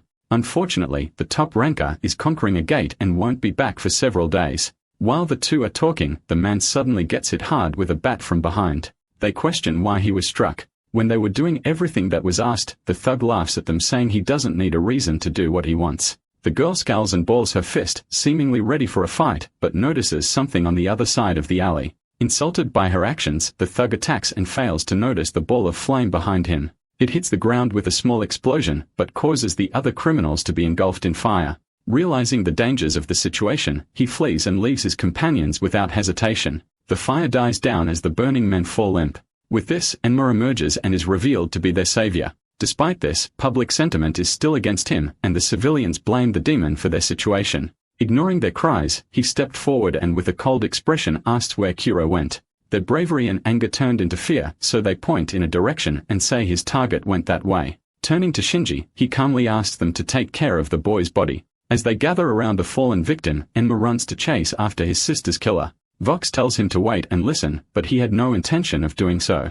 Shinji is one of the nation's strongest hunters, and the only one who could defeat him and leave such marks was Kuro. With that said, he should understand that he's chasing after a man who easily killed the boy who he barely escaped from. Enma grit his teeth, even knowing that he can't turn his back on the sole target of his revenge. Vox can't help but stop following, stunned by the crazy contractor. Meanwhile, the criminal walks in frustration, noting that Shinji resisted more than he expected, causing him to lose track of the arsonist. Despite what happened, he looks like he doesn't have a care in the world. On the other hand, Enma was speeding through the alleys and streets, desperately looking for that one man. He reaches a corner, the very same one Kuro was walking towards. Enma instantly sees Kuro the moment they cross path. Enma recalls one of the kidnapped men telling him where Kuro is. Since Kuro thinks he has already left the streets and does not remember what he looks like, Enma believes he has the element of surprise. Despite this, Kuro is the one who makes the first strike by punching Enma in the face. Despite seeing a complete stranger, Kuro is just pissed off enough to hit anyone and does not care that he will end up dead. He is taken by surprise as not only does the man block his punch, but he also puts his hand into flames.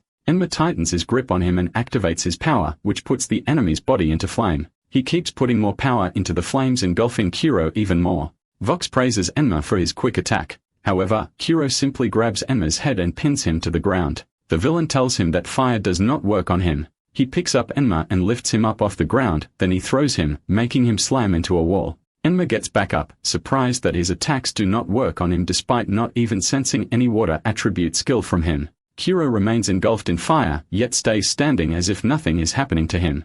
Vox warns his partner not to take the guy lightly despite his muscle-head appearance. Kuro explains that no flame can reach him no matter how hot because he covers his body with porous calcium. Looking closely, his skin is covered with a waxy substance that is now cracking. Kuro elaborates that it is the same material used in heat-resistant tiles on space shuttles. He asks Enma who he is and which organization he came from. Enma does not answer. Kuro remembers from headquarters the information that no one remembers what the flame demon looks like. He deduces that the man in front of him is the flame demon.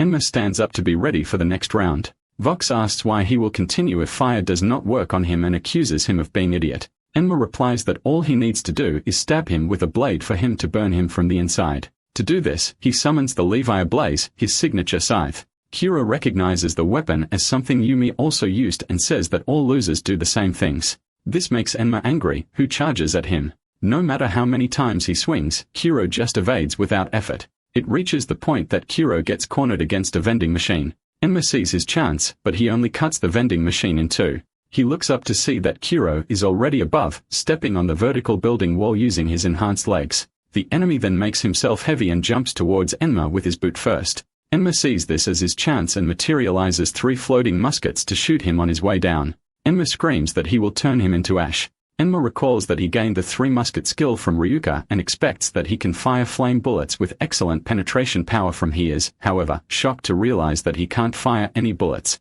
Vox tells him that he can't execute the move because his body is already at its limit. Meanwhile, Kuro drops onto his spot, pulverizing the ground beneath. He, however, sees that Enma avoided the attack. Despite this, he can tell from his exhausted look that he can no longer make powerful flames. Kuro approaches him slowly while mocking him for being weak. He grabs him by the neck and lifts him off the ground. Enma tells him that he will not let himself be killed by him. Kuro responds that he has no intention of letting him off that easily. He explains that he wants him to experience the entire world as his enemy. Everywhere, people are looking at their phones and computers and are judging the flame demo as a terrible person. Kuro reminds him that he has no single ally now. He envisions the flame demon struggling homeless in an alleyway and dying alone while rats come for his body. He prophesies that it is the loneliness that will kill him. Kuro tells him that the only way to escape that fate is for him to abandon his revenge. Enma replies that he will regret letting him live since he will go after him as long as he can move. Kuro sees how resolute his eyes are and threatens to blind him with his mighty fingers. Suddenly, Kuro senses danger coming. Dagu is jumping on top of buildings in her wolf hybrid form in a rush to get to them. He reaches their location and howls with so much noise that Kuro covers his ears. This leads him to drop Enma. Dagu then jumps towards Kuro and kicks him. The force of that sends the big man slamming into a wall and into the other side. Dagu tells Enma that she smelled his scent and came after him. She recalls him telling her he wants her to be happy. She screams that he is the only one who ever said something like that to her, and so she won't let him die. She names her combat technique the Beast Syndrome. Emma marvels at seeing Doggy's ability up close for the first time. Vox reviews that her ability is the powers of a canine predator and that her physical attributes are greatly enhanced as long as her magic energy lasts. The demon recalls that in ancient times, humans called it divine possession, while some others called those who had this power werewolves. Enma questions what he is talking about when the Awaken only appeared years ago. Vox has a knowing glance while he looks at him and is seemingly sarcastic as the demon tells him that they might have popped up in human history from time to time. Enma is annoyed that he is always avoiding answering his questions and sees that he knows more than he lets on. The worried Doggy approaches Enma. The man thanks her for saving him, making the girl happy. Her tail is even wagging like a happy puppy. Their moment gets interrupted as they almost get hit by a rock thrown at them. Kuro comes out of the wall, recognizing Dagu as Riaka's servant. He mocks the girl for already being loyal to a new master hours after her last one's death. Dagu screams her loud howl again. This time, Kuro is ready for him and shields his shield with a hard, waxy rock material with his power. The caveat is that he can't hear what the two are discussing in front of him. Suddenly, Dagu carries Enma and jumps up onto the building tops. Kuro realizes that they had a strategy meeting when he could not hear them. He enhances his legs with his power and then jumps up high over buildings. Meanwhile, Doggy is still jumping from one building to another. She feels embarrassed that Enma can tell that she smells like a dog.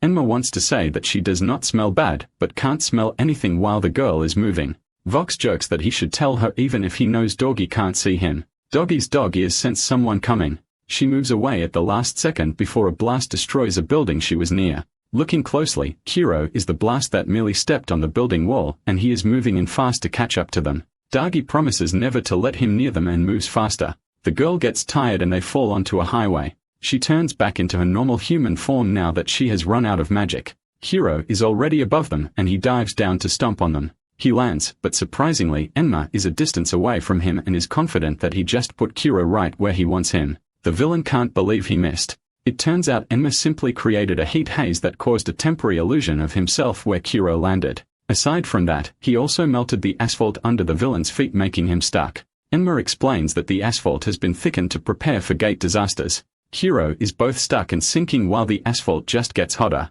Just as Kuro asks what he is planning, the highway road suddenly collapses around him, making him fall. As he drops, he screams at the flame demon. Kuro made a hard shell barrier that protected him from the fall. Being forced to use it makes the villain feel shame. He breaks his shell casing and proceeds to unleash his wrath on the flame demon. All he can think of is catching him and his new servants so he can torment them. He then realizes that the flame demon's face is already disappearing in his mind. Despite this, his resolve to catch him is not dispelled. He recalls how Doggy approached him as if she remembered the flame demon and wonders how she did it. His thought gets distracted as he realizes he reeks of oil. It leads him to realize that Doggy must have used her sense of smell to remember the flame demon. Reviewing that a dog's sense of smell is 1,000,000 times stronger than a human's, he knows this must be it. He uses his power to change his head to that of a canine. He breathes in strongly with his nose while recalling all the times he got near the flame demo in their fight. Finally, he came to memorize his scent. He proclaims that there is no way he can forget him now. He smiles, thinking his enemy got too cocky. Meanwhile, he notices that onlookers are taking videos of him with their cell phones. Kuro approaches them with a plan to kill them as a gift for the flame demon. He readies himself by making his right arm muscular. He then notices that the onlookers are looking up. An arrow of light suddenly drops from the sky. Kuro looks up and sees that the sky is raining arrows of light that are dropping towards him. He does not worry as he makes a rock shield band with his power. The arrow drops on him, but it is like he is carrying an umbrella against the rain. Kuro knows that Jiro is on the rooftop of a distant building. Anya is with Jiro on the rooftop using a telescope to watch over Kuro. She tells Jiro that he just needs to keep hitting the criminal at the spot she told him. Two of their subordinates ask them to stop since Jiro is not supposed to show himself in public yet. Anya argues that if they had not stopped Kuro, the onlookers would have been dead by now. Jiro tells them that protecting the civilians is more important than his secrecy. He materializes a bow and arrow made of light and aims it high. He shoots and it reaches the magic circle in the sky. It leads the circle to drop more arrows on Kuro at a greater speed. Kuro laughs at his predicament. He admits that the only reason he has not seized the world yet is because of Jiro. His face gets filled with veins just thinking about him. However, he realizes that if he is attacking him now, it means even a hunter as powerful as Jiro has retreated from his gate mission. He ponders what this means and looks forward to the explanation. Suddenly, Kuro punches the ground, creating a tremor that makes the onlookers run away. Giant roots and branches come out of the ground to shield the onlookers away from Kuro. They look behind them and see that Fuda is responsible. He tells the onlookers that he is glad to have made it in time. Inside the surface of Fuda is Kuro, who is controlling plants with his power to manipulate living bodies. He boasts to himself that his skill has no weakness.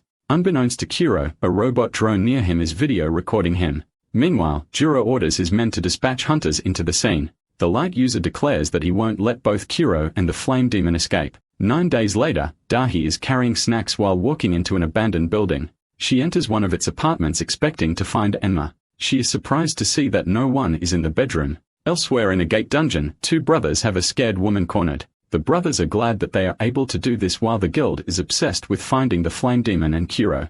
They are, however, shocked to see that a screamer appears from behind the woman to live stream their activity. The viewers recognize the man as the flame demon. Henma tells the 2 brothers he needs to kill them for his rehabilitation. The brothers are not scared of him and even mock him for running away from Kuro. One of the brothers rushes to him with a wind element attack. Enma is frustrated that evil people keep responding no matter how many times he takes care of them. He rushes towards the brothers and burns them. He declares that sin burns evildoers to ashes. 2 weeks since the battle with Kuro, Enma is walking casually in the streets among people going through their day. He looks at his phone to see that he is massively hated online with many articles being made to cash in on his flame demo name. He finds it strange that in real life, he is just among the crowd without anyone noticing him.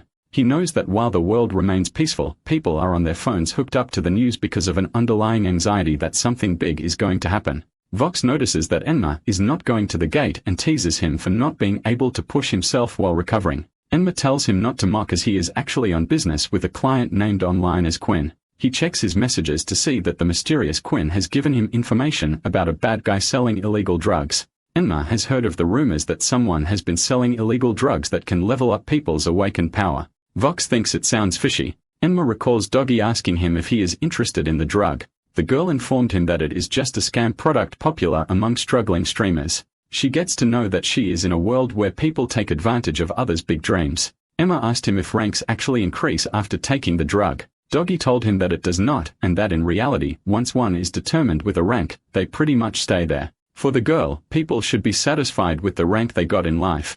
Being someone who has never awakened, her comment hit Enma hard. Enma told her that he would go out to hunt more criminals, but the girl wanted him to stay and rest. Doggy insisted, but the man was determined to go out. As Enma was about to leave, he thanked Doggy for cleaning up the apartment for him, but he would still leave because he had no intention of staying. In the end, Doggy felt like she could do nothing to stop him. Back in the present, Emma thinks about how he is still no match for Kuro and that he should get stronger. Doc suddenly yells at him with a loud horn, shocking the man who screams. Since no one can see or hear Doc's, he is left looking weird among the crowd. The demon laughs at him for being so distracted by his deep thoughts. Vox advises him to smile and enjoy his hunting instead of looking all sad. Enma is surprised to hear him say that and agrees. Later, Enma streams and greets his viewers with hello. Despite his happy-go-lucky performance, all of the viewers want him to die or disappear. He leads the camera to an alley where 2 people are privately having a transaction and arguing. It intrigues him that Quinn's information is accurate. Looking at his phone, he sees the mystery person sent him a message that he was the one who made the people in the alley fight to stall for time. Enma approaches the 2 and sarcastically asks for drugs to buy. The one with the purple suit asks why a streamer like him is in the alley. Enma asks him if he has medicine for idiots. He then goes on to identify the man in the suit as Toya, the illegal drug dealer, as well as other details in his life.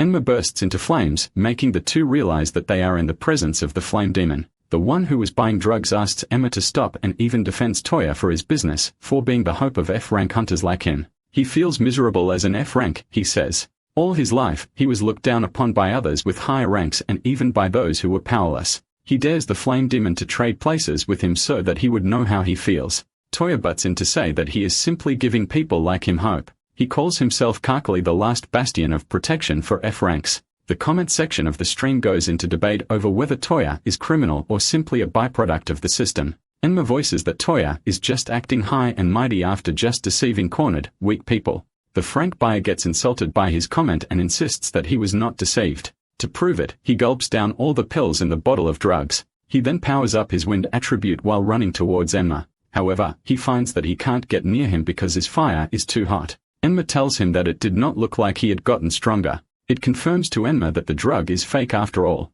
There is suddenly a tremor. Toya thanks the flame demon for buying him time to charge up his ability. Out of the ground, he unleashes a stone can. To get ready, Enma unleashes his scythe. Meanwhile, a spider drone is filming the event. From a dark computer room somewhere, the man behind the drone is watching and deems the situation interesting. The drug buyer is running away from two titans about to fight. The viewers of the stream think the flame demon is stupid for standing still while the can is about to shoot. Toya laughs that he is about to capture a big fish that will make him rich. His can fires a large glowing iron ball, making the man laugh even harder. Emma remains unnerved and cuts the can ball into two like it was nothing.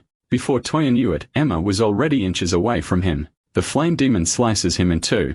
The comment section goes into debate about whether what he did was right. The mystery man in the dark computer room finds amusing that people are bashing the flame demon online. It is interesting to him that people of all ages become a bunch of shouting idiots when online. He assembles all the footage he has of the flame demon and then uploads all of it. The mystery man goes on to complain about how he has failed to die properly, but he feels the flame demon must be the same. Until now, he has been recording himself with his drone. Quinn messages Enma to congratulate him on turning his rage into fire. It makes Enma wonder how he knows so much about him. Quinn assures him that he is not his enemy. Enma looks around wondering if he is watching over him. Quinn answers that he is and that he was also watching his fight with Kuro. This intrigues Emma even more. Quinn follows up with the message that he has history with the drug dealer he just took out and so thanks him. The mysterious messenger asks them to work together from now on.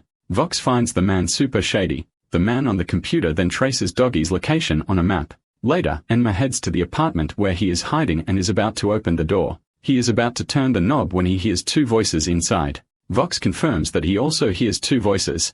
Emma asks if the demon can slip through the door, but Vox tells him that he can only see as far as he can see. The demon, however, says that he can sense awakened ones and that one of the voices is powerless. Emma wonders how someone could have known of their location, especially since there is supposed to be no power in a dangerous location of the abandoned district. He fears that Doggy might be in danger inside and envisions her death. He panics and bursts in the door. Surprisingly, is having a wonderful conversation with the man usually shown in the computer room. Enma suddenly puts his side blade to the man's neck. He asks who he is and how he found the place. The man raises his hands while answering casually that he hates violence. Enma then asks Doggy why he let the man in. She shows that he has left her a message to entertain their guest. The mystery man apologizes and admits that it was he who messaged her. Enma realizes that he hacked his phone. The man introduces himself as Quinn and says that he found their hideout by tracking the phone. Enma asks what he wants, to be more open. Quinn tells them that he just showed his sincerity and tells them his real name, Suna, and that he came to help them.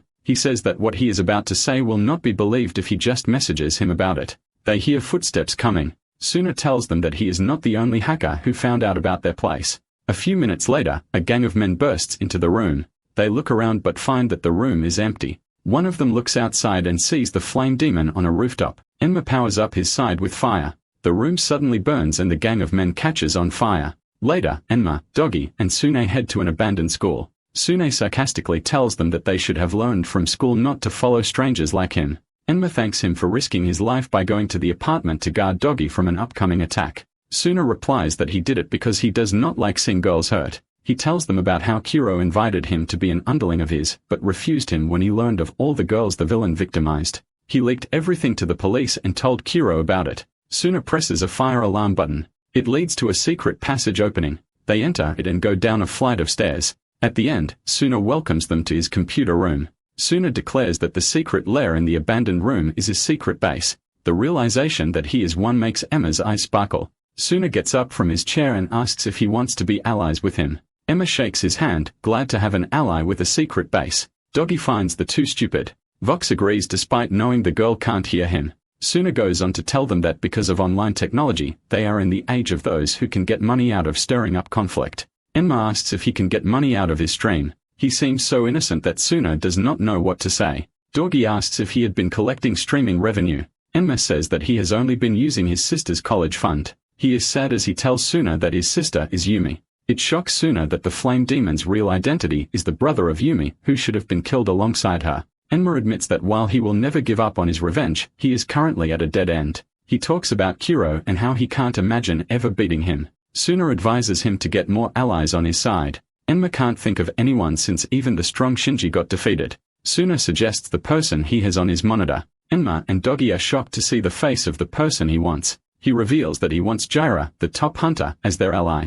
On a different day, TV monitors around the city announce that Jiro's award ceremony is about to begin in Tokyo's new stadium. The people walking the streets watching the LEDs are all excited for the event. The news announces that the award is not only for his known successes, but also for recently conquering an S-rank gate. At the stadium, there are no empty seats. The whole crowd is cheering as the ceremony takes place. A government official hands his award and thanks him for his services on behalf of the citizens. Jiro bows and takes it. The crowd goes wild. Deep down, Jiro thinks the award ceremony and media coverage are all a farce. To him, the piece of paper given to him has no real value. He suddenly senses danger and sees a burning side going in his direction. Jiro moves to protect the government officials, leaving only the award paper to be hit by the size blade. Enma then jumps to the stage. As if nothing had happened, he tells Jiro that it is nice to meet him.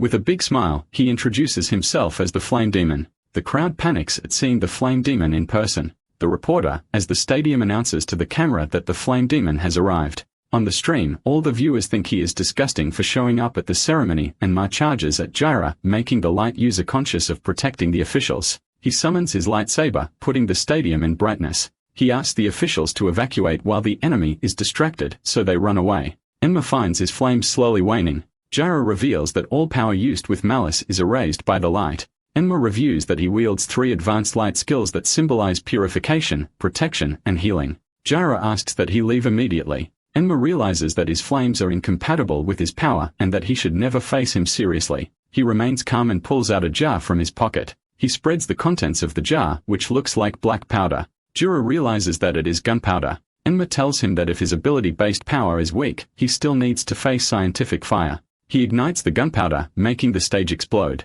The crowd worries about what happened to Jiro.